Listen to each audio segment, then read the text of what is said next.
చర్చిలో ఉండే 2-3 గంటలు కూడా నేను లేకుండా ఉండలేకపోతున్నారు. రోజులో వాక్యం ప్రార్థన లేకుండా అయినా ఉంటారేమో కానీ నేను లేకుండా మాత్రం ఉండలేరు. అంత పిచ్చి నేనంటే.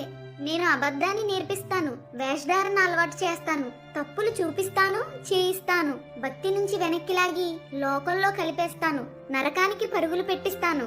నన్ను మితంగా వాడిన వారికి నేను ఉపకారిని, కానీ అతిగా వాడేవారికి మాత్రం అపకారిని. నా ద్వారా దేవుని వాక్యాన్ని విని బలపడిన వారు ఉన్నారు, బలంగా దేవునిలో ఉండి దిగజారిపోయిన వారు ఉన్నారు. నన్ను ఒక పరికరంగా చూసి అవసరానికి వాడితే మేలు చేస్తాను. నాతో అతి సాన్నిహిత్యం మీ ఆత్మీయ జీవితాలకి ఎంతో నష్టం. వెళ్ళి మీ వాళ్ళకి చెప్పు, ఇప్పటికైనా మారమని. క్రైస్తవులారా, దినములు చెడ్డవి కాబట్టి సమయాన్ని పోనివ్వక సద్వినియోగం చేసుకోమని బైబిల్ చెప్తుంది.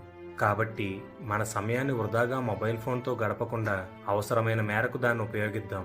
అజ్ఞానుల వలె కాక జ్ఞానుల వలె నడుచుకుందాం.